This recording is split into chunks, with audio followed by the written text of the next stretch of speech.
Chip Patterson time. It's Wednesday. Here's my man, Cover 3 podcast moderator, CBSSports.com. How are you, sir? I'm doing great. Wait. Last week, it looked like you were wearing a tie. Listen, man, you're catching. Tell me the sport jacket that you are wearing. By the way, if you're watching on TV, Chip is wearing a sport jacket. Are you just trolling me at this point? No, we've seen the production schedule shift around at CBS Sports HQ. And so basically now I go either straight from spending this joyous time together with you every single Wednesday into a CBS Sports HQ preview of the SEC on CBS Game of the Week, or because Hurricane Ian is currently creating tornado warnings throughout the greater Fort Lauderdale area, we did need to tape before our great conversation. So I just got done breaking down every single aspect of the SEC on CBS Game of the Week between Alabama and Arkansas. But no, I understand that based on your lead-in, you would like to discuss the Clemson Tigers. So we are going to do that. In my opinion, it's the biggest game that State has. I mean, Clemson's played big games routinely, especially over the last 8 or 9 years. NC State has not. And a friend of mine did point out that State did have a game at Wake last year where the Atlantic Division was on the line, and Wake ended up winning that game, although there were still some games to be played after that. Let's just dive right in. I mean, this is the biggest opportunity for Dave Doran ever at NC State, maybe ever as a head coach. What happens at Northern Illinois? I'm not knocking it, but at a different level. Give me your thoughts on State at Clemson on national TV in prime time. That it stinks that it's going to be a rain-soaked game, right? Right. That for those who stink for more. It stinks for NC State more. Yeah.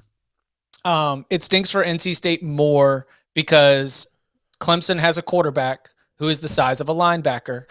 And that if it comes down to who's going to be able to be the bigger body running with the football, I think that Clemson's got a much better runner of a quarterback.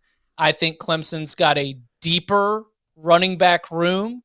And while NC State is great at the line of scrimmage, especially defensively, especially on the interior of that defensive line, if it comes down to DJ Uiagalelei's big body against a safety or an outside linebacker, DJ's going to win that battle. And if this is the same kind of, slop fest where you're just water's going to be flying everywhere, you're going to be running the ball a lot, then I think that favors the Clemson Tigers. And I almost wondered, I was like, does it count as NC State stuff that the biggest game of the modern era is being played under these ridiculous conditions? And that if we did have a crisp, early, October 1st, early October night in Death Valley where maybe you could get those butts tight with a couple of quick touchdowns and maybe the defense forces a turnover or two, you could get that negative home field disadvantage going. But I think that, with the storm in place, with the rain that they're calling for, it's going to turn into a game that, unfortunately for NC State, I think Clemson is very prepared to play with a lot of running the football and actually limiting DJ Uiagalelei's ability to sling the ball through the air. See, here's the thing about it. Having watched Clemson now for the last couple of weeks, I actually think their passing offense is ahead of their running offense. And I don't think DJU is that good of a runner. But he's so big. He is. He's enormous, but he's smaller than he used to be. So I don't know what that means.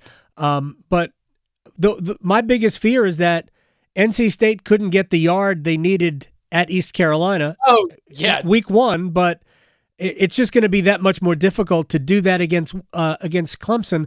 But man, Wake Forest had a lot of success late. I know there were some negative plays that hurt them, but they had a lot of success late running Ellison inside, although State's offense is obviously very different. Yeah, and there's our friend Connor O'Neill did a good job of breaking this down in his own review of the game, but it was the Wake Forest offense does a lot of take what the defense gives you, Clemson, because of the injury issues in the secondary, was not prepared to go man-to-man against Wake Forest wide receivers. A stunning turn of circumstances that if you go back 20 years ago and say, hey, guess what? Wake Forest's wide receivers are winning one-on-one battles against Clemson's defensive backs, and Clemson can't stop it. It speaks to what they've done in terms of the development at that position within this offense. But that was what happened is Clemson said, okay, we can't guard you one-on-one. We're going to have to play zone. We're going to have to go Boeheim this thing. And therefore, that meant that there were less bodies in the box in Wake Forest because the offense operates in a way that takes what the defense gives you, says, okay, now we're going to run it. And you are right. They did have some success, far more success than we would have ever expected based on our analysis of the game going into it, but it wasn't enough success. And on the full yards per play basis throughout that second half, I don't think the entire body of work builds out such that it was anywhere as productive as Sam Hartman throwing the ball into those one-on-one matchups where whether it was Jamal Banks, whether it was Donovan Green, whether it was A.T. Perry, Wake was winning those matchups and even getting the pass interference calls to keep drives alive. Mm-hmm. I mean, it was an interesting spot. And I do want to circle back to your comment about the passing game because what has happened is that Bo Collins has really emerged now fully healthy as the best outside target that DJ Uiagalelei has been missing. Joseph Nagata is still a physical freak, but the secret sauce is the tight end, Davis Allen, and keeping him from being able to catch 50-50 balls in third down and red zone situations is going to be a problem. He ain't Brock Bowers, the Georgia tight end, who is absolutely phenomenal, but he is that same style of tight end where I just think that the physical size and the athleticism provides such an opportunity where DJ doesn't even have to be perfectly accurate because of how Allen's going to be able to go up and get the ball and or prevent a defensive back from getting it. All right, I'm going to use last week as a reference point for this week. It looked to me like, and I'm not sure that I'm giving either Notre Dame enough credit or too much. I don't even. It looked to me like North Carolina is ill-equipped to play in those types of football games. Like, I just call it big boy football. That when it's normal football, when you're playing normal teams in the ACC, North Carolina is better and more dangerous. Like, it doesn't show up negatively when you play a good team like App or when you play at Georgia State. Oh, man, Carolina's just got better players. But when Notre Dame showed up, Carolina's defensive line looks like the same size as Notre Dame's running back. What are the chances that State has a similar problem at Clemson? I don't think that'll be the case because of NC State's performance in a win against Clemson last season. I think that in terms of your confidence, there's so many veterans on this NC State roster. There's so much continuity from last year's staff. I think that win should eliminate that kind of situation and that kind of impact here. Can I circle back to something on North Carolina Notre Dame that's sort of hilarious to me? Yep. That game was so much more lopsided than the final score. Way more. Notre Dame crushed North Carolina. And I finally found something that is able to exhibit that. Are you familiar with success rate? I'm not going to go too nerdy here. No, it's fine. Go as nerdy as you like. You're wearing a sport coat for crying out loud. Success rate takes all of football and it boils it down to the simple idea that every single down is going to be either a success or a failure, right? And that on first down, success is getting 5 yards or more. On second down, success is getting 4 yards or more. On third down, success is getting a first down. The defense, of course, being stopping your opponent from being successful. Then there is a formula that takes a game and says, what is the net success rate between these two teams? Yeah, I'm about to be frightened here.